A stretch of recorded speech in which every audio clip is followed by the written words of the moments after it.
The sky screamed. Rayner's head snapped up as a low, otherworldly hum tore through the morning silence. A high-pitched whine followed, making the hairs on the back of his neck stand. The jaguar beside him crouched low in the jungle foliage, muscles coiled. The rift had returned.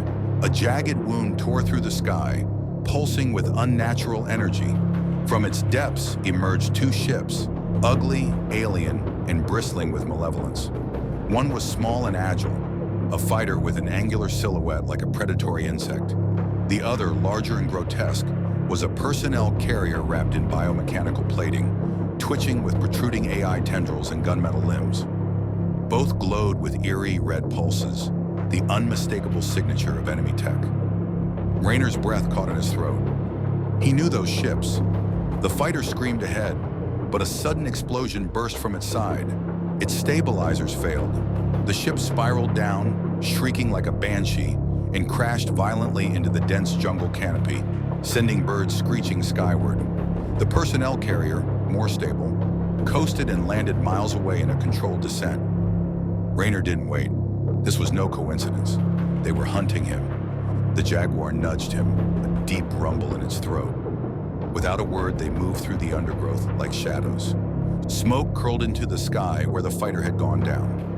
As they neared the wreckage, Rayner felt a chill crawl over his skin. The crash had reduced the alien craft to a mangled husk, its AI components twitching and sparking. Alien bodies lay scattered, twisted, motionless, and silent. No survivors. Rayner wasted no time. He scavenged the wreck, stripping a pulse rifle from a fallen enemy, then pried a lightweight armor plate from a shredded exosuit. With tools stolen from the dead, he reforged himself, piece by piece, into something stronger. The jaguar sat close, watching, guarding. From the blackened metal, Rayner found a helmet, one side cracked, but the visor intact. It interfaced with the pulse rifle, displaying heat signatures and motion blips. "Good," he muttered. "Let them come."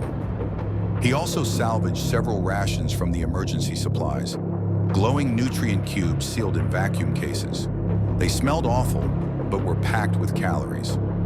He stuffed them into his pack. He'd need strength for what was coming. The first enemy patrol came faster than expected. 4 soldiers in dark bioarmor swept the jungle like a cleaning crew, silent, fast, and in sync. Rayner set a trap. He positioned himself on a slope above the clearing, letting his new rifle rest on a branch. The jaguar disappeared into the foliage below. The first enemy stepped into the kill zone. Rayner exhaled. Crack, crack, crack. The pulse rifle barked. One alien dropped immediately. The others scattered, returning fire. Bright plasma tore through the air, searing bark and sizzling leaves. Rayner rolled down the hill to change position. Suddenly, a scream. One of the enemies vanished into the green, dragged by something fast, fanged, and furious. The jaguar burst from cover, its claws ripping through another enemy's back. Blood sprayed. Rayner used the chaos. He flanked right, took down the third with a headshot. The last enemy lunged at him.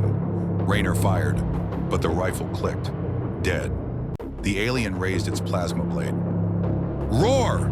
The jaguar leapt, knocking the enemy aside. Rayner rolled and grabbed the fallen enemy's sidearm. A short, brutal plasma blast ended the fight. Panting, Rayner looked at the jaguar. Blood stained its muzzle, but its eyes burned with loyalty. "Thanks, partner." They moved deeper into the jungle, finding a cavern hidden beneath a waterfall. Rayner fortified it with scavenged plating and defensive sensors. A second skin of jungle camouflage completed the shelter. Inside, he laid out supplies, weapons, and food. He even crafted a platform for the jaguar to sleep on beside him. He was no longer a lone survivor. He was building something, becoming something. They came in the dead of night. Rayner's motion sensors tripped moments before the attack. 6 hostiles, advancing fast. He rolled from his bedding and kicked the jaguar awake. It snarled, already alert. Rayner planted charges at the entrance and slipped into the trees.